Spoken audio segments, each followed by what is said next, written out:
Hello hello hello hello hello hello hello hello hello hello. सबको मेरा प्रणाम, नमस्कार। जल्दी से जुड़ जाइए और फिर शुरू करते हैं हम लोग आज की शानदार कक्षा को। पहला क्वेश्चन आपके स्क्रीन पर ये रहा। The first question is on the screen. जल्दी से बता दीजिए क्या हो जाएगा। एक संयोजकता, एक संयोजकता की अगर हम बात करें तो एक संयोजकता वाले तत्व होते हैं, धातु होते हैं, उपधातु होते हैं, धातु अधातु दोनों होते हैं, सदैव अधातु होते हैं। देखो, धातु के बाह्यतम कक्षा में हमेशा एक, दो, तीन इलेक्ट्रॉन होते हैं और उपधातु के बाह्यतम कक्षा में चार इलेक्ट्रॉन होते हैं। उपधातु के बाह्यतम कक्षा में कितने इलेक्ट्रॉन होते हैं? चार इलेक्ट्रॉन होते हैं। और अधातु के बाह्यतम कक्षा में जो है वो 5, 6, 7 इलेक्ट्रॉन होते हैं। और अक्रिय गैस के बाह्यतम कक्षा में जो है वो 8 इलेक्ट्रॉन होते हैं। अब क्वेश्चन कह रहा है बाह्यतम कक्षा में जो जितना इलेक्ट्रॉन होता है, अगर 1, 2, 3, 4 है तो वही संयोजी इलेक्ट्रॉन, वही संयोजकता। और अगर 5, 6, 7, 8 है तो 8 में से घटा देते हैं, 8 में से घटा देते हैं। अब देखो चला, यहां पर क्या होगा कि अगर इसमें आप ये संयोजी इलेक्ट्रॉन है, संयोजकता निकालिएगा तो 8 में से घटा देंगे। अब बढ़िया से देखो, हम बताते हैं ये बाह्यतम कक्षा का इलेक्ट्रॉन, इसको थोड़ा सा समझने की चेष्टा करना तो समझ में आ जाएगा। एनसीईआरटी का सवाल है। जैसे आप ले लीजिए धातु, धातु की अगर हम बात करें तो इसके बाह्यतम कक्षा में, इसके बाह्यतम कक्षा में 1, 2, 3 इलेक्ट्रॉन होगा, जिसको हम लोग संयोजी इलेक्ट्रॉन कहते हैं, संयोजी इलेक्ट्रॉन कहते हैं। और उपधातु के बाह्यतम कक्षा में 4 इलेक्ट्रॉन होगा और अधातु के बाह्यतम कक्षा में 5, 6, 7 इलेक्ट्रॉन होगा और अक्रिय गैस के बाह्यतम कक्षा में इलेक्ट्रॉन होगा। अब गौर फरमाइएगा, गौर फरमाइएगा, गौर फरमाइएगा। इसमें संयोजकता अगर निकालना है, संयोजकता अगर निकालना है तो संयोजकता अगर 1, 2, 3 संयोजी इलेक्ट्रॉन है तो संयोजकता भी 1, 2, 3 होगा। अगर यहाँ उपधातु में भी 4 है तो 4 होगा। लेकिन यहां अगर देखोगे 8 में से घटाएंगे तो 8 में संयोजकता निकालने के लिए 8 में से 5 गया 3, 8 में से 6 गया 2, 8 में से 7 गया 1, और यहाँ 8 में से 8 घटा देंगे तो कितना हो जाएगा? 0। आपको पता होगा कि अगर 1, 2, 3, 4 होगा तो संयोजी इलेक्ट्रॉन ही संयोजकता होगा, और अगर 5, 6, 7, 8 होगा तो 8 में से घटा देते हैं, 8 में से घटा देते हैं। अब बताओ जल्दी से क्या हो जाएगा? कहते हैं संयोजकता, एक संयोजकता, एक संयोजकता देखो धातु का भी है, धातु का भी है और अधातु का भी है। तो आंसर बता दो जल्दी से क्या हो जाएगा? धातु अधातु दोनों। वॉल्यूम कम हो गया। हेलो हेलो, अब ठीक है? अब देखे तो वॉल्यूम ठीक है, वॉल्यूम ठीक है। चला जी,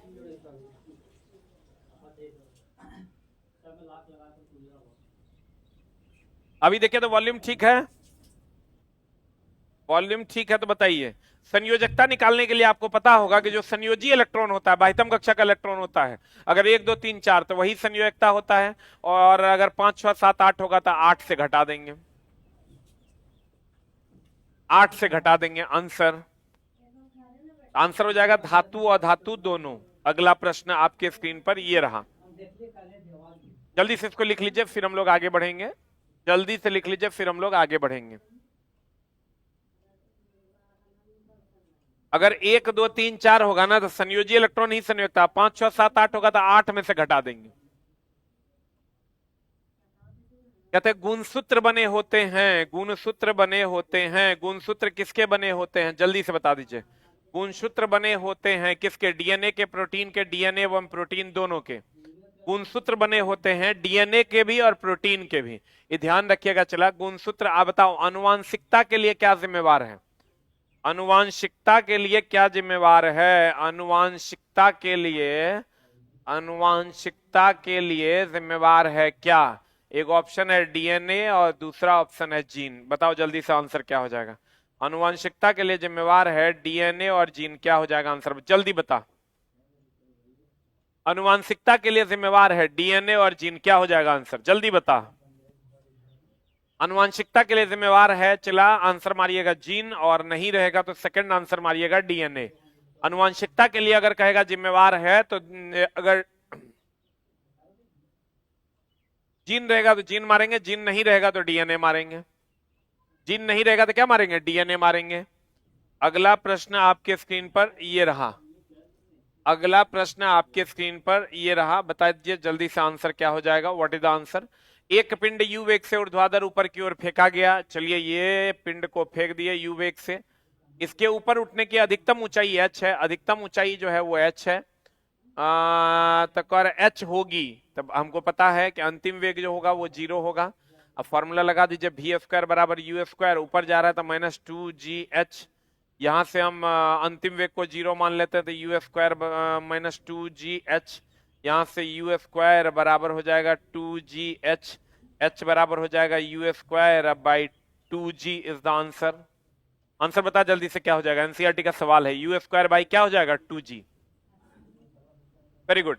अगर नीचे से ऊपर फेंकते हैं तो अंतिम वेग होता है 0, तो अंतिम वेग 0 हो जाएगा तो भैया वी स्क्वायर बराबर यू स्क्वायर माइनस होता है।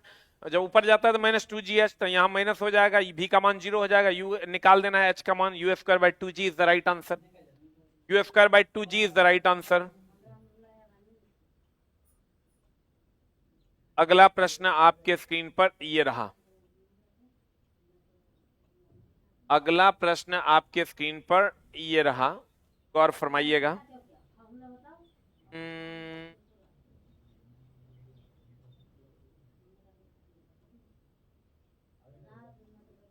अगला प्रश्न आपके स्क्रीन पर ये रहा।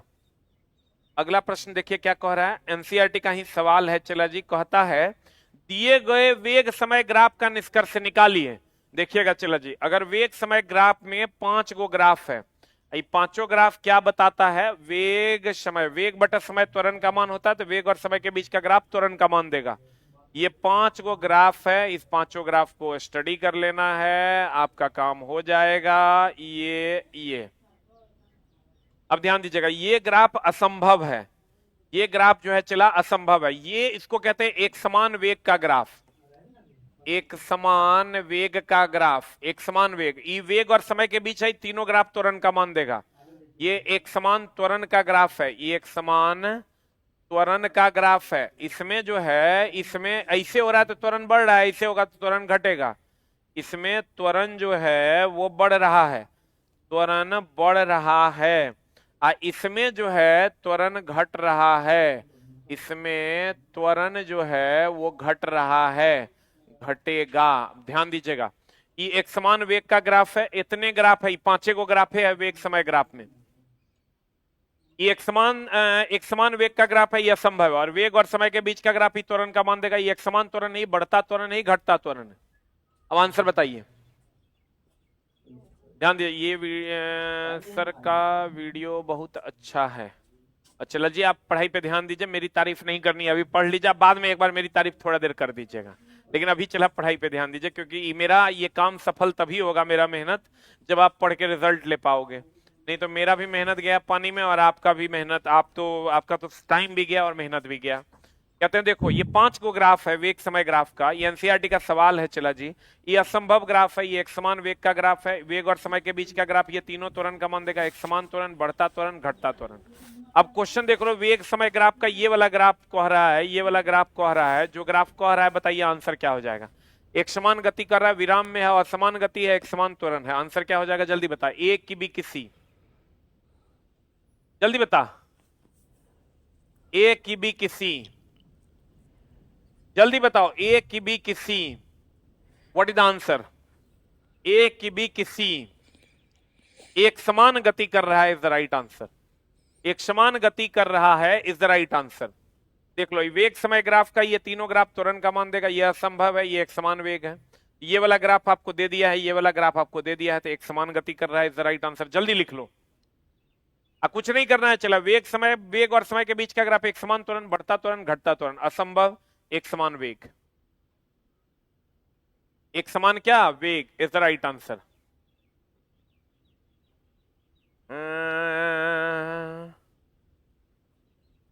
अगला प्रश्न आपके स्क्रीन पर ये रहा।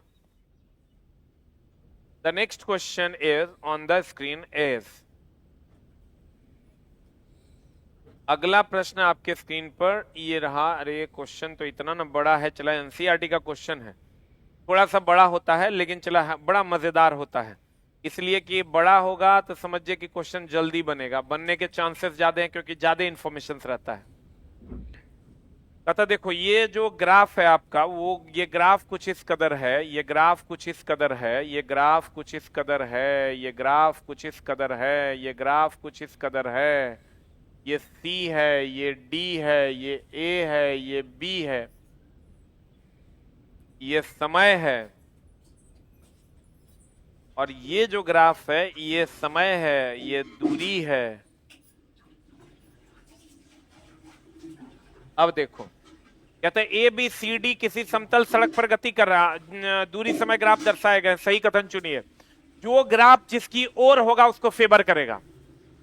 आप एक बार एकदम ध्यान दीजिएगा, जो ग्राफ जिसकी ओर होगा उसको फेवर करेगा, यही इस ग्राफ का रूल है। इसके 2-3 क्वेश्चंस हैं, इसको एकदम ध्यान से समझने की कोशिश कीजिएगा।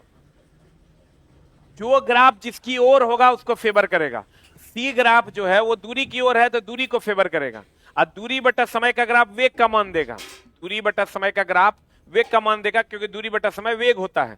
अब बताओ हमको, या दूरी बटा समय चाल होता है तो दूरी और समय के बीच का ग्राफ जो होगा वो चाल का मान देगा, क्योंकि दूरी बटा समय चाल होता है। अब बताओ ये सी जो है दूरी के तरफ है, इसका मतलब सी में दूरी ज्यादा होगा। सी में दूरी ज्यादा होगा तो दूरी कब ज्यादा होगा? दूरी कब ज्यादा होगा? जब वेग ज्यादा होगा। बताओ सी में दूरी के तरफ है तो इसमें दूरी ज्यादा होगा, सी में सबसे ज्यादा होगा, उससे कम होगा डी में, उससे कम होगा ए में, उससे कम होगा बी में। सी में सबसे ज्यादा, उससे कम डी, उससे कम ए, उससे कम बी। और अगर हम चाल की बात करें तो जब दूरी सबसे ज्यादा होगा तो चाल भी सबसे ज्यादा होगा, तब इन दूरी ज्यादा होगा। हमारी दूरी कब सबसे ज्यादा होगी? जब हमारा चाल सबसे ज्यादा होगा। हमारी दूरी कब सबसे ज्यादा होगी? जब हमारा चाल सबसे ज्यादा होगा। हमारी दूरी तब सबसे ज्यादा होगी जब हमारा चाल सबसे ज्यादा होगा। हमारी दूरी कब सबसे ज्यादा होगी? जब हमारा चाल सबसे ज्यादा होगा। तो बताओ दूरी सबसे ज्यादा है सी में, क्योंकि जो जिसकी तरफ होगा उसको फेवर करेगा। सी दूरी की तरफ है, दूरी को फेवर करेगा, इसमें दूरी ज्यादा होगा। उसके बाद डी, उसके बाद ए, उसके बाद बी। तो भैया चाल भी सबसे ज्यादा सी, उससे कम डी, उससे कम ए, सबसे कम बी। आंसर बता दीजिए क्या हो जाएगा? What is the answer? What is the answer? कहते हैं कार ए की चाल डी से अधिक है, ए की चाल डी से अधिक है। नहीं, ए की चाल तो कम है, तो ये होगा नहीं। अगला है कार बी सबसे धीमा है। भैया हाँ, कार बी सबसे धीमा है। देखो यही आंसर हो जाएगा, B for ball. B for ball is the right answer. सबसे धीमा कार कौन है? बी है। बाकी देखो कट जाएगा।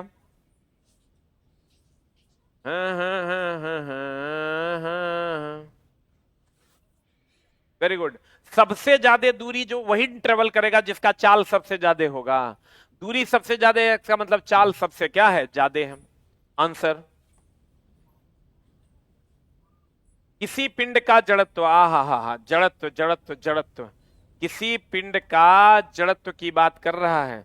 किसी पिंड का जड़त्व उसकी चाल बढ़ाता है, उसकी चाल कम करता है, उसकी गति की अवस्था परिवर्तन का विरोध करता है, घर्षण के कारण अवमंदित करता है। देखो जड़त्व की अगर हम बात करें दोस्त मेरे, तो जड़त्व अवस्था परिवर्तन का विरोध करेगा। जड़त्व अवस्था परिवर्तन का विरोध, अवस्था परिवर्तन का विरोध करेगा जड़त्व। जड़त्व जो है आई बराबर होता है mr²। जड़त्व द्रव्यमान और त्रिज्या पर निर्भर करता है। आई का जो एसआई मात्रक होता है वो kg मीटर स्क्वायर होता है। जड़त्व का एसआई मात्रक kg मीटर स्क्वायर होता है। अब जल्दी से बता दो क्या हो जाएगा? What is the answer? उसकी गति की अवस्था में परिवर्तन का विरोध करता है, घर्षण के कारण अवमंदित करता है। नहीं, आंसर क्या हो जाएगा? बता जल्दी से। C for cat is the right answer. कहेगा जड़त्व किसकी माप देता है? द्रव्यमान की माप देता है। जड़त्व जो है वो माप देता है। जड़त्व किसकी माप देता है? जड़त्व जो है वो माप देता है। जड़त्व माप देता है। जड़त्व जो है वो माप देता है। जड़त्व माप देता है किसका? द्रव्यमान का। जड़त्व जो है वो माप देता है किसका? द्रव्यमान का। जड़त्व माप देता है किसका? द्रव्यमान का। जड़त्व माप देता है किसका? द्रव्यमान का। हाँ, न्यूटन चचा का पहला नियम, जड़त्व माप देता है किसका? द्रव्यमान का। एकदम शुद्ध शुद्ध मलाई है चला एनसीईआरटी। कहते हैं अवस्था परिवर्तन का विरोध करेगा, आई बराबर mr², यूनिट हो जाएगा kg मीटर स्क्वायर। जड़त्व माप देता है द्रव्यमान का। आवेग माप देता है भार का। आवेग माप देता है किसका? भार का। और संवेग माप देता है गति की मात्रा का। संवेग माप देता है गति की मात्रा का, माप जो है वो संवेग देता है। और जड़त्व माप देता है द्रव्यमान का। जल्दी लिख। अरे आपका क्लास नहीं करते हैं तो तब तक मेरा मन नहीं लगता है। 5th एडिशन पे अभी काम चल रहा है, चला आएगा। जिसके पास 4th है उसको 5th लेने की जरूरत नहीं है, वो पीडीएफ जो अलग से हम दिए हैं उसी को ऐड किए हैं। जिसके पास पहले से बुक है उसको नहीं लेना है। अवस्था परिवर्तन का विरोध करेगा। आई बराबर एम आर स्क्वायर, आई बराबर केजी मीटर स्क्वायर। जड़त्व माप देता है किसका? द्रव्यमान का। हम चला उसमें बहुत सारा चीज ऐड किए हैं, बहुत सारी चीज सब्सट्रैक्ट किए हैं, लेकिन आपको लेने की जरूरत नहीं। अगर आप पढ़े हैं हमसे तो वो आपके लिए बेहतर है, से बेहतरीन है। अगला प्रश्न आपके स्क्रीन पर ये रहा। ओए होए होए, हेने ऑन रे क्वेश्चन। अगला क्वेश्चन क्या कहता है? जब किसी पिंड का वायु में भार 10 न्यूटन है, एनसीईआरटी का क्वेश्चन है, जल में पूरा डुबोने पर इसका भार केवल 8 न्यूटन है, पिंड द्वारा विस्थापित जल का भार कितना हो गया? 2 न्यूटन। ये आर्किमिडीज का सिद्धांत है। अगर हवा में किसी वस्तु का भार मान लो 10 न्यूटन है, इसको जल में डुबा देते हैं, इसको हम लोग जल में डुबा देते हैं, तब इस वस्तु का भार हो जाता है 8 न्यूटन। तब इस वस्तु का भार हो जाता है कितना न्यूटन? 8 न्यूटन। इसका मतलब कह रहा है पिंड द्वारा विस्थापित जल का भार हो गया 2 न्यूटन। और ये किसका सिद्धांत है? आर्किमिडीज का सिद्धांत है। आपकी बुक फ्लिपकार्ट पर 590 में मिल रही है। चलो फ्लिपकार्ट पे बुक करने की जरूरत नहीं है, हमारा आस ऑफिशियल ऐप पे बुक करोगे तुमको एमआरपी पे मिल जाएगा। सर आपसे प्यार हो गया है, हमको भी आपसे प्यार हो गया। I love you. जल्दी बता दीजिए आंसर। कहते हैं चलो ये 10 न्यूटन का है हवा में, और ये पानी में गया तो 8 न्यूटन का, इसका मतलब 2 न्यूटन के बराबर पानी विस्थापित किया। और ये सिद्धांत है आर्किमिडीज का। ये सिद्धांत किसका है दोस्त मेरे? आर्किमिडीज का सिद्धांत है। किसका सिद्धांत है? आर्किमिडीज का सिद्धांत है। अगला प्रश्न कहता है ओजोन परत का ह्रास हो रहा है, क्यों? पहले तो चला ओजोन परत की अगर बात करोगे, ओजोन परत के कुछ गुण हैं, इसको बढ़िया से जान लीजिए। ओजोन परत कहाँ है? ये समताप मंडल में है, ये समताप मंडल में है, पहली बात। दूसरी बात, ओजोन परत पराबैंगनी किरण से बनता है। ये ओजोन परत का जो निर्माण होता है, इसका जो निर्माण होता है, ओजोन परत का जो निर्माण होता है, ओजोन परत का जो निर्माण होता है ये पराबैंगनी किरण से होता है। ओजोन परत का निर्माण जो होता है ये पराबैंगनी किरण से होता है। ओजोन परत का निर्माण जो होता है ये पराबैंगनी किरण से होता है। इसका जो क्षय होता है ये क्लोरोफ्लोरोकार्बन से होता है। इसका जो क्षय होता है ये क्लोरोफ्लोरोकार्बन से होता है। ये पराबैंगनी किरण को रोकता भी है, ये पराबैंगनी किरण को रोकता भी है, और पराबैंगनी किरण से निर्मित भी होता है। पराबैंगनी किरण को रोकता है। पराबैंगनी किरण को क्या करता है? रोकता है। पराबैंगनी किरण को रोकता है। यह समताप मंडल में है, इसका निर्माण पराबैंगनी किरण से होता है, इसका क्षय क्लोरोफ्लोरोकार्बन से के कारण होता है। पराबैंगनी किरण को रोकता है। ये किसको रोकता है दोस्त मेरे? पराबैंगनी किरण को क्या करता है? रोकता है। पराबैंगनी किरण का क्षय का मतलब ओजोन परत का क्षय अगर कह दे ओजोन का क्षय, ओजोन में छिद्र अगर कह दे, ओजोन में छिद्र अगर कह दे मतलब छेद नहीं होना, ओजोन परत का पतला होना। ओजोन परत का, ध्यान रखिएगा, ओजोन परत का पतला होना। ओजोन परत का पतला होना। ओजोन परत का पतला होना। ओजोन परत में छिद्र होना मतलब ओजोन परत का क्या होना? पतला होना। ओजोन में छिद्र का मतलब हुआ ओजोन परत का क्या होना? पतला होना। ओजोन में छिद्र का होना मतलब ओजोन परत का क्या होना? पतला होना। ओजोन परत समताप मंडल में, इसका निर्माण पराबैंगनी किरण से होता है, इसका क्षय क्लोरोफ्लोरोकार्बन के द्वारा पराबैंगनी किरण को रोकता है। ये ओजोन परत क्या करता है? पराबैंगनी किरण को रोकता है। ओजोन में छिद्र का मतलब होता है ओजोन परत का पतला होना। ओजोन में छिद्र का मतलब होता है ओजोन परत का क्या होना? पतला होना।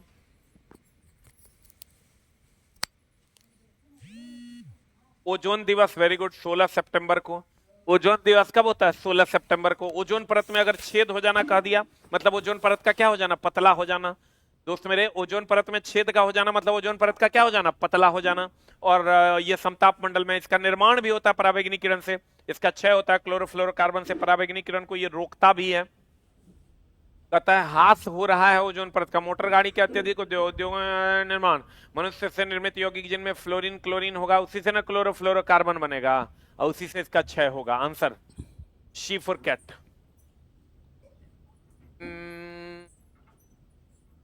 आंसर, बहुत पानी आंधी तूफान आया है मधुबनी में। अच्छा कोई बात नहीं, चला आंधी तूफान आएंगे और थम फिर चले भी जाएंगे। यहाँ कुछ भी अस्थाई नहीं है दोस्त मेरे। जल्दी बताओ। अगला प्रश्न आपके स्क्रीन पर ये रहा। अगला प्रश्न क्या कहता है, गौर फरमाइएगा कि एक गतिमान पिंड के विस्थापन और तय की गई दूरी का संख्यात्मक मान क्या होगा। देखो, अगर ये सीधे चलता है, अगर ये सीधे चलता है तो इसको हम लोग कहते हैं विस्थापन, इसको हम लोग कहते हैं विस्थापन। और अगर ये टेढ़ा मेढ़ा चलेगा तो इसको कहते हैं दूरी। और अगर ये एक ही रास्ता है, मात्र एक रास्ता है, तो इसको हम लोग कहते हैं विस्थापन, इसको कहते हैं हम लोग विस्थापन। और इसी को हम लोग कहते हैं दूरी। यहाँ विस्थापन और दूरी बराबर होता है, तो या तो दूरी बड़ा होगा या तो दूरी बराबर होगा। हमको कह रहा है दूरी, विस्थापन और दूरी, ये क्वेश्चन चला पिछले बार भी पूछा था, विस्थापन और दूरी का जो संख्यात्मक अनुपात होगा, तो विस्थापन या तो छोटा होगा या तो बराबर होगा। तो विस्थापन छोटा होगा तो एक से छोटा हो जाएगा, एक से छोटा हो जाएगा। विस्थापन बड़ा होगा तो एक के बराबर हो जाएगा। यही लेकिन अगर कह दे, ये तो एनसीईआरटी का क्वेश्चन है और यही बिहार दरोगा 2023 का क्वेश्चन भी है। अगर यही दूरी बटे विस्थापन कह दे, यही अगर दूरी बटे विस्थापन कह दे, तो दूरी बटे विस्थापन कह देगा तो क्या मारिएगा। यही अगर दूरी बटे विस्थापन कह दे तो क्या मारिएगा, दूरी और बटे विस्थापन क्या मारिएगा, बताइए जल्दी। दूरी का मान जब भी होगा या तो बड़ा होगा या बराबर होगा, तो एक से बड़ा या बराबर होगा, हिसाब से मारिएगा तभी होगा, ना तो मामला गड़बड़ा जाएगा। ये खाली रट्टा मार के नहीं होगा। एनसीईआरटी में यही सवाल दिया हुआ है, लेकिन आपको ध्यान देना है कि विस्थापन, अगर विस्थापन या तो छोटा होगा या तो बराबर होगा, तो विस्थापन बटे दूरी एक से छोटा या बराबर, और दूरी बटे विस्थापन कहेगा तो एक से बड़ा या बराबर। दूरी बटे विस्थापन कहेगा तो एक से बड़ा या बराबर।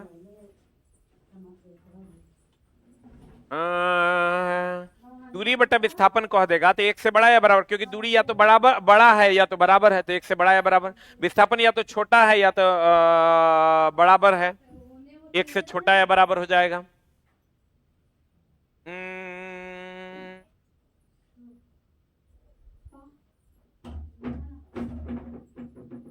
हो गया, ये एकदम चला, ये एनसीईआरटी का सवाल है इसलिए इसको बढ़िया से देख लो। विस्थापन जो है या तो छोटा होगा या बराबर, तो एक से छोटा या बराबर। दूरी या तो बड़ा होगा या बराबर, तो एक से बड़ा या बराबर। आंसर, इसका आंसर बता दो क्या हो जाएगा, व्हाट इज आंसर। कह रहा है दूरी, विस्थापन और दूरी, विस्थापन और दूरी एक से छोटा और बराबर, एक से बराबर या कम। आंसर क्या मार रहे हैं आप लोग, डी है ना। अगला प्रश्न आपके स्क्रीन पर ये रहा।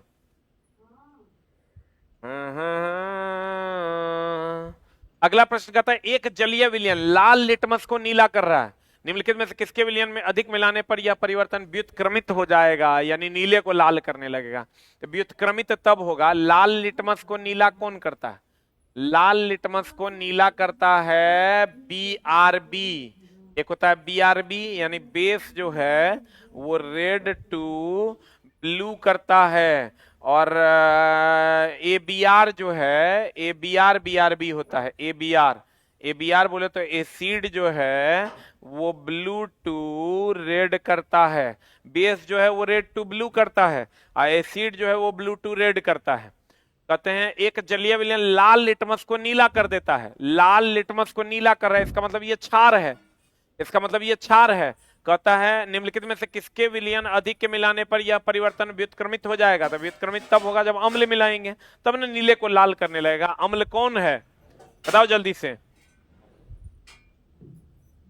क्या होगा आंसर बताओ, व्हाट इज द आंसर। ए की बी किसी की D, what is the answer, जल्दी बताओ। कहते हैं लाल लिटमस को, लाल लिटमस को नीला कर रहा है, क्षार है। अब कह रहा है क्या ऐसा मिला देंगे तो उल्टा हो जाएगा, नीले को लाल करेगा, अम्ल। अम्ल के को ये है, देखो कौन है, हाइड्रोक्लोरिक अम्ल, हाइड्रोक्साइड, अमोनियम हाइड्रोक्साइड है, ये भी क्षार है। अमोनियम हाइड्रोक्साइड क्या है, क्षार है। चूना बेकिंग पाउडर, ये भी क्या है, क्षार है। आंसर बता दो जल्दी से क्या हो जाएगा, what is the answer. Question चला एनसीईआरटी का है, तनी उल्टा रहवे करेगा। इस क्वेश्चन पे तो कम से कम सवाल ना खड़ा करो मेरी जान, ये क्वेश्चन तो भारत सरकार का क्वेश्चन है। अब तुमको अमेरिका जाना पड़ेगा अगर इस क्वेश्चन पे सवाल खड़े कर रहे हो तो। हो गया, अरे हो गया। अब देखो चला, अगर अम्ल और क्षार की बात करें, अम्ल और क्षार की बात करें, तो अम्ल का जो है, अम्ल स्वाद में खट्टा होता है, अम्ल स्वाद में खट्टा होता है, क्षार स्वाद में तीखा होता है। अम्ल की अगर हम बात करें तो ये ABR होता है, अम्ल की बात ABR, और क्षार BRB होता है। और अम्ल की अगर हम बात करें, अम्ल अम्ल अम्ल अम्ल अम्ल अम्ल, इसका pH मान जो होता है वो 7 से कम होता है, और इसका pH मान जो होता है वो 7 से अधिक होता है। अम्ल का pH मान 7 से कम और क्षार का pH मान 7 से अधिक होता है। TCS का बाप है एसके झा। अरे ई कौन बात करता है, एग्जाम का बाप? हम एग्जाम के बाप हैं? एग्जाम तब तो दिया नहीं है दोस्त। एग्जाम बड़ा उल्टा चीज है, एकदम सही से पढ़िएगा और सही कंटेंट पढ़िएगा, एकदम तभी क्वेश्चन बनता है। हर बार एग्जाम आपके लिए एक नया चैलेंज लेकर आता है। अगला प्रश्न आपके स्क्रीन पर ये रहा, जल्दी लिख। अम्ल खट्टा होता है, ABR BRB, pH मान 7 से कम, pH मान 7 से अधिक। ये तो सबको पता होगा दोस्त मेरे। अम्ल किसको कहते हैं? ये H+ देगा, जो H+ देगा वो अम्ल है, जो OH- देगा वो क्षार है। जो H+ देगा वो अम्ल है, जो OH- देगा वो क्या है? क्षार है। जो तेजी से H+ देगा वो प्रबल अम्ल है, जो धीरे धीरे H+ देगा वो दुर्बल अम्ल है। जो तेजी से H+ देगा वो प्रबल अम्ल है, जो धीरे धीरे H+ देगा वो दुर्बल अम्ल है।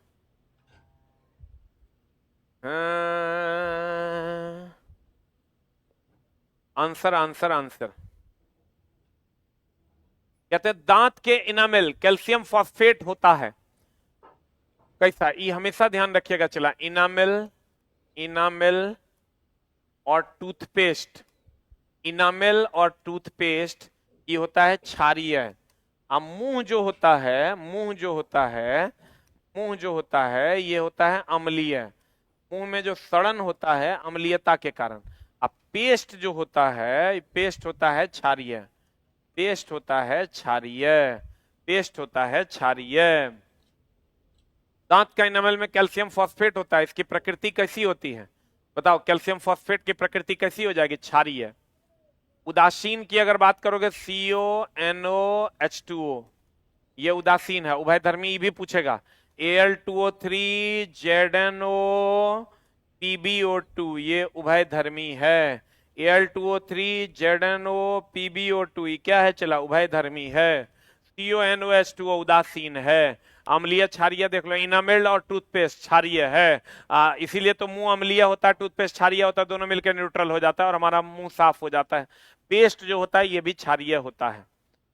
सॉरी, सोडा, पेस्ट तो टूथपेस्ट हो ही गया, सोडा जो होता है ये क्षारीय होता है। जितना वॉशिंग सोडा, बेकिंग सोडा, ये सब क्या है? क्षारीय है। मुंह अम्लीय होता है। हाँ, वेरी गुड, 5.5 से कम होता है। 5.5 से क्या होता है? कम होता है। मुंह अम्लीय होता है और 5.5 से क्या होता है? चला, कम होता है। इनामेल और टूथपेस्ट क्षारीय होता है, मुंह अम्लीय होता है, सोडा क्षारीय होता है, उदासीन CONO और H2O होता है। उभयधर्मी की बात करें, Al2O3 ZNO PbO2 होता है, Al2O3 ZNO PbO2 होता है। अगला प्रश्न आपके स्क्रीन पर ये रहा, जल्दी से लिख लीजिए। ये अम्ल क्षार चैप्टर है, चला, इसीलिए उसी का है। हम बोले थे टॉपिक वाइज करवाएंगे, ये एकदम आपको टॉपिक वाइज मिलेगा। अब देखो, चला, अम्ल दो प्रकार के, एक प्रबल अम्ल और एक दुर्बल अम्ल। अम्ल कितने प्रकार के? चला, दो प्रकार का, एक प्रबल अम्ल। क्षार भी दो प्रकार का, एक प्रबल और एक दुर्बल। प्रबल और दुर्बल अम्ल दो प्रकार का, एक प्रबल अम्ल और दूसरा दुर्बल अम्ल। प्रबल अम्ल होता है जो तेजी से H+ देगा, जो तेजी से H+ देगा उसे हम प्रबल अम्ल कहेंगे। जो धीरे धीरे H+ देगा, धीरे धीरे H+ देगा, उसे कहेंगे दुर्बल अम्ल। इसका एग्जाम्पल ले लो तुम। इसका एग्जाम्पल है HCl, इसका एग्जाम्पल है HNO3, H2SO4, ये सब प्रबल अम्ल हैं। और इसका एग्जाम्पल में आओगे तो इसका एग्जाम्पल है CH3COOH, HCOOH, CH3COOH, HCOOH, CH3HCOOH। जितना कार्बनिक अम्ल है ना, ये सब दुर्बल अम्ल है। जितना कार्बनिक अम्ल है जिसमें कार्बन युक्त है, वो सब दुर्बल अम्ल है, धीरे से H+ देगा। और जल तो उदासीन होता है, इस सबको पता है। जल जो होता है वो उदासीन होता है। अब क्वेश्चन कहता है अम्लीय सामर्थ्य का बढ़ता हुआ क्रम, बताओ जल्दी से क्या हो जाएगा? सबसे ज्यादा अम्लीय कौन होगा? हाइड्रोक्लोरिक अम्ल होगा, चला, सबसे ज्यादा। एसिटिक एसिड तो एकदम नहीं होगा, ये ऐसा अगर है हाइड्रोक्लोरिक अम्ल होगा, एसिटिक एसिड एकदम नहीं होगा। तो अब एगो बच गया, यहाँ भी एसिटिक एसिड है, ये भी नहीं होगा। हाइड्रोक्लोरिक अम्ल HCl, एसिटिक एसिड कार्बनिक एसिड है, CH3COH, तो ये सबसे ज्यादा होगा नहीं, दुर्बल है। अब या तो ये होगा या तो ये होगा। अब इसमें देखो, एगो जल को यहाँ रखा है, एगो जल को यहाँ रखा है, एगो जल को यहाँ रखा है, तो उससे कम हो जाएगा एसिटिक एसिड, सबसे कम होगा जल। जल क्योंकि उदासीन होता है, आंसर हो जाएगा ए फॉर एप्पल। जल उदासीन होता है।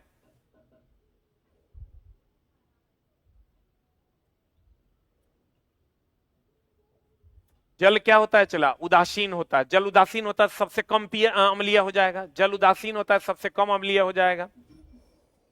हाइड्रोक्लोरिक अम्ल जो है ये HCl है, HCl प्रबल अम्ल है, सबसे ज्यादा अम्लीय होगा।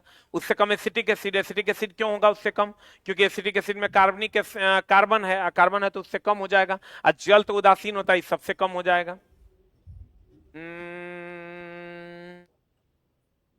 हो गया। अगला प्रश्न आपके स्क्रीन पर ये रहा। जल उदासीन होता है। प्रबल अम्ल वो है जो तेजी से H+ देगा, दुर्बल अम्ल वो है जो धीरे से H+ देगा।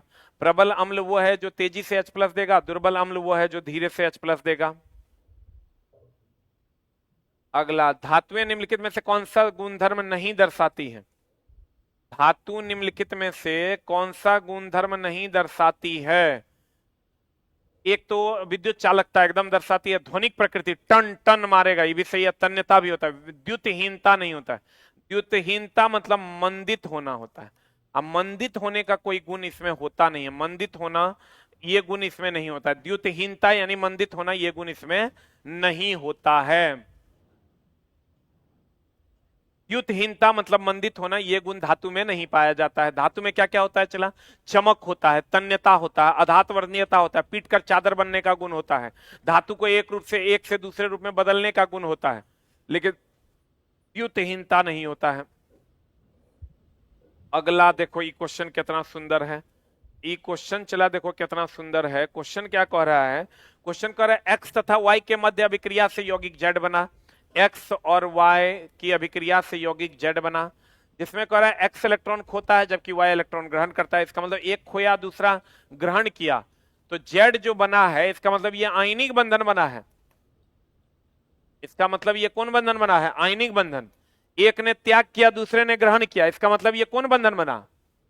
Love you sir, NCERT class के लिए गौर फरमाइएगा। कहते हैं अगर एक ने त्याग किया दूसरे ने ग्रहण किया तो कौन बंधन बना है? आयनिक बंधन। आयनिक बंधन में आप एज्यूम कीजिए NaCl को, और आप इसके गुण को, आयनिक बंधन का जो गुण होता है, आयनिक बंधन का जो गुण होता है उसको एक बार देख लीजिए। आयनिक बंधन का गुण क्या क्या है? आयनिक बंधन का या NaCl का, दोनों की बात हम कर लेते हैं। आयनिक बंधन का गुण क्या क्या है? इसका उच्च गलनांक है, उच्च गलनांक और क्वथनांक है। उच्च गलनांक और क्वथनांक है, उच्च गलनांक और क्वथनांक है। ये ठोस अवस्था में जो है, ये ठोस अवस्था में विद्युत के कुचालक हैं। ठोस अवस्था में कुचालक हैं और द्रव अवस्था में सुचालक हैं। जैसे नमक ले लीजिए ना, द्रव अवस्था में क्या है? वो सुचालक है, जब पानी डाल देते हैं सुचालक है। और ये जल में जो है घुलनशील है, जल में घुलनशील है। और द्रव घोलक में और कार्बनिक घोलक में अघुलनशील है, जैसे अल्कोहल वगैरह में। कार्बनिक में अघुलनशील है, अघुलनशील है। ठोस अवस्था में कुचालक, द्रव अवस्था में सुचालक, जल में घुलनशील, कार्बनिक घोलक में अघुलनशील। कार्बनिक घोलक में अघुलनशील। अब बता दो जल्दी से क्वेश्चन क्या कह रहा है। क्वेश्चन आपका क्या कह रहा है, इसके हिसाब से आंसर आप बना दीजिए। एक्स और वाई, चला नॉर्मल क्वेश्चन नहीं है कि आप एकदम धड़ल्ले से मार दीजिएगा विद्युत धारा का SI मात्रक एम्पियर। एक्स कहता है जेड नहीं दर्शाता है, कौन सा गुण नहीं दर्शाता? कहता है उच्च गलनांक होवे करता है। देख लो, उच्च गलनांक और क्वथनांक। निम्न गलनांक नहीं होता, यही आंसर हो जाएगा।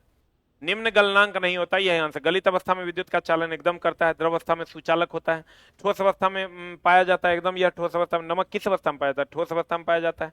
आंसर हो जाएगा उच्च गलनांक होगा कि निम्न गलनांक? आंसर बता। निम्न गलनांक इज द राइट आंसर। इससे बाहर क्वेश्चन नहीं जाएगा इसका, देख लो, इससे बाहर क्वेश्चन नहीं जाएगा। चला भारत सरकार का जो क्वेश्चन है, इसी से रिलेट करके आपको सारे एग्जाम्स में क्वेश्चंस मिलते हैं, क्योंकि NCERT है। अगला प्रश्न आपके स्क्रीन पर ये रहा। The next question is on the screen. देख लो, क्वेश्चन नंबर कहता है 15, इसको लिख लो जल्दी से। उच्च गलनांक उच्च क्वथनांक द्रव अवस्था में विद्युत के कुचालक सुचालक और ठोस अवस्था में विद्युत के कुचालक, जल में घुलनशील, कार्बनिक घोलक में अघुलनशील। अगला प्रश्न, तीन तत्व एक्स वाई जेड का इलेक्ट्रॉनिक विन्यास दिए हुए हैं। एक्स का इलेक्ट्रॉनिक विन्यास दिया हुआ है 2 8, वाई का इलेक्ट्रॉनिक विन्यास दिया हुआ है 2 8 7 और जेड का इलेक्ट्रॉनिक विन्यास दिया हुआ है 2 8 2। एकदम शुद्ध एनसीईआरटी का क्वेश्चन है। अब बढ़िया से देख लो कौन सा कथन सही है। ये 2 8 है, इसका मतलब ये अक्रिय गैस है, इसका मतलब अक्रिय गैस है। और 2 8 7 है, इसका मतलब ये हेलोजन है, हेलोजन भी है। ये अधातु भी है। अधातु के भाई कक्षा में 5 6 7 इलेक्ट्रॉन होता है और 2 इलेक्ट्रॉन है, इसका मतलब धातु है। अब बता आंसर क्या होगा। एक्स एक धातु है, एक्स धातु नहीं है, एकदम गलत है, अक्रिय गैस है एक्स। वाई एक धातु है, नहीं भाई वाई एक अधातु है, भी सही है, गलत है। जेड एक अधातु है, नहीं भाई जेड एक धातु है। वाई अधातु है और जेड धातु है। D for dog is the right answer. D for dog is the right answer. D for dog is the right answer. हो गया। देख लो, बाह्यतम कक्षा में 8 इलेक्ट्रॉन है तो ये अक्रिय गैस है, और 7 इलेक्ट्रॉन है, इसका मतलब ये हेलोजन भी है, अधातु है। 5 6 7 होता है तो अधातु। और जेड में 2 है, इसका मतलब ये धातु है। जेड में 2 है, इसका मतलब ये क्या है, धातु है। 1 2 3 रहेगा तो धातु होगा, 1 2 3 रहेगा तो क्या होगा, धातु होगा। अगला प्रश्न, सामान्यतः अधातु विद्युत के चालक नहीं होते हैं, एकदम नहीं होते हैं। निम्नलिखित में से कौन सा विद्युत का अच्छा चालक है। हीरा तो नहीं है, ग्रेफाइट है। ग्रेफाइट चला एकमात्र ऐसा अधातु है जो विद्युत का सुचालक है। ग्रेफाइट एकमात्र अधातु है जो विद्युत का क्या है, सुचालक है। और पारा एकमात्र सीसा एकमात्र धातु है जो विद्युत का कुचालक है। आंसर बता क्या हो जाएगा। फुलरीन, इसको हम लोग कार्बन 60 के नाम से जानते हैं। इसको हम लोग जियोडेसिक संरचना होता है, इसका जियोडेसिक संरचना होता है, या फुटबॉल के आकार का संरचना होता है, फुटबॉल के आकार का संरचना होता है। ग्रेफाइट सुचालक है, हीरा कुचालक है, हीरा कुचालक है। सल्फर तो अधातु है, सल्फर अधातु है। अधातु सबको पता है कुचालक होता है, अधातु सबको पता है कुचालक है। सल्फर का उपयोग महिलाएं बाल सीधा करने के लिए करती है, महिलाएं बाल सीधा करने के लिए सल्फर का उपयोग करती हैं, महिलाएं बाल सीधा करने के लिए सल्फर का उपयोग करती हैं। हीरा कुचालक है, ग्रेफाइट सुचालक है। फुलरीन जो है कार्बन 60 होता है, जियोडेसिक संरचना होता है। फुटबॉल के आकार का होता है, फुटबॉल के आकार का होता है, जियोडेसिक संरचना होता है। और किस आकार का होता है दोस्त मेरे, फुटबॉल के आकार का होता है। ठीक है, आंसर है ग्रेफाइट सुचालक होता है, हीरा कुचालक होता है, सल्फर अधातु है, कुचालक है। फुलरीन कार्बन 60 जियोडेसिक, फुटबॉल के आकार का होता है। सल्फर सल्फर महिलाएं अपना बाल सीधा करने के लिए सल्फर का उपयोग करती हैं। जल्दी लिख, ग्रेफाइट सुचालक है, हीरा क्या है, कुचालक है। अगला प्रश्न, अगला सेट नंबर दे दे के चला आप सॉल्यूशन लिखते जाइए। एक के बार हम 20 सेट आपको अवेलेबल करवा देंगे। सेट नंबर दे दे के आप सॉल्यूशन लिखते जाइए। सेट नंबर 6 है, 20 सेट हम करवाने वाले हैं।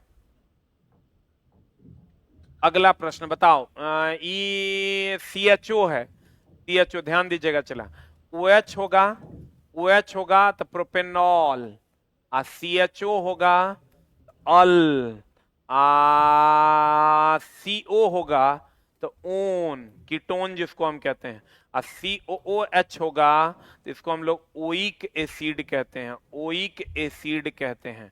अब बताओ जल्दी से क्या हो जाएगा। इस CHO है ना, 1 2 3 है तो 3 है तो प्रोप हो जाएगा, 3 है तो प्रोप हो जाएगा। प्रोप में भी अल्डिहाइड है, CHO है, CHO है तो अल हो जाएगा, तो प्रोपेनल हो जाएगा। प्रोपेनॉन नहीं होगा, ईथ नहीं होगा। देख लो कार्बन 1 2 3 है ना, तो 3 है तो प्रोप हो जाएगा, 3 है तो क्या हो जाएगा, प्रोप हो जाएगा। 3 है तो क्या हो जाएगा, चला प्रोप। CHO रहेगा तो अल होगा, OH होगा तो ऑल होगा, CO रहेगा तो ओन होगा, कीटोन, ONE होगा। अगला and the last question of today's class is, अगला क्वेश्चन कहता है 2 kg द्रव्यमान का कोई पिंड घर्षणहीन क्षैतिज मेड़ पर इतना मीटर पर सेकंड के नियत वेग से फिसल रहा है। यदि वस्तु के वेग यदि वस्तु की इसी वेग से गति बनाए रखने के लिए आवश्यक बल का मान क्या होगा। बता आंसर क्या होगा। ला ला ला ला ला, लड़का मारेगा 2 चौका 8, लेकिन भैया ये वेग है, आई द्रव्यमान है, बल बराबर द्रव्यमान गुना त्वरण होता है। अगर आपको वेग वही बनाए रखना है, इसका मतलब कोई बल नहीं लगाना है। कहता गति वस्तु की गति इसी वेग से बनाए रखने के लिए कोई बल नहीं लगाना है। वस्तु की गति इसी वेग से बनाए रखने के लिए कोई बल लगाने की आवश्यकता नहीं है। वस्तु की गति इसी वेग से बनाए रखने के लिए कोई बल लगाने की आवश्यकता नहीं है। अगर यही वेग आपको चाहिए तो आप बल मत लगाइए, क्योंकि बल लगाइएगा तो वेग बदल जाएगा, या तो बढ़ जाएगा या तो घट जाएगा। वेग जैसे लगाइएगा, आपका वेग जैसे लगाइएगा वेग बढ़ जाएगा, बल जैसे लगाइएगा वेग बढ़ जाएगा। एक सिंपल सा क्वेश्चन जाते जाते हम बता के जाते हैं। बताओ बल का सूत्र किस नियम से मिलता है? बल का सूत्र किस नियम से मिलता है? न्यूटन की गति का पहला नियम से, दूसरा नियम से, या तीसरा नियम से, या चौथा नियम से? बताओ बल का सूत्र किस नियम से मिलता है? पहला, दूसरा और तीसरा। एकदम चला सुच्चा एकदम मलाई पढ़ाते हैं। अभी हम 6:25 30 तक आते हैं। थोड़ा सा 5-10 मिनट लेट हो जाता है, क्योंकि मेरा क्लास रहता है, तो उसका वो खत्म करते हैं तब यहाँ आते हैं। तो इसके लिए बुरा नहीं मानिएगा। और हम आपकी सेवा में 25 के आसपास, 25 से 30 के बीच में हम लाइव आ जाएंगे। 25 से 30 के बीच में लाइव आ जाएंगे, 10 मिनट दाब के पढ़ा देंगे। आपकी सेवा में उपलब्ध हैं। 35 से 45 मिनट का क्लास होगा आपका। अगर आपके पास समय हो तो 20 दिन 20 कक्षा आप फॉलो कीजिए। ये आपकी छठी कक्षा है। जल्दी बता दो। बल का सूत्र न्यूटन का दूसरा नियम, बल की परिभाषा पहला नियम, और बल की प्रकृति तीसरा नियम, और चौथा नियम है ये नहीं है, ये हो जाएगा परिभाषा। बल की परिभाषा पहला नियम, बल का सूत्र जो है वो दूसरा नियम, अब बल की प्रकृति जो है वो तीसरा नियम, बल की प्रकृति जो है वो तीसरा नियम। Thank you very much, love you all, नमस्कार। मिलते हैं फिर हम लोग कल की कक्षा में। नमस्कार।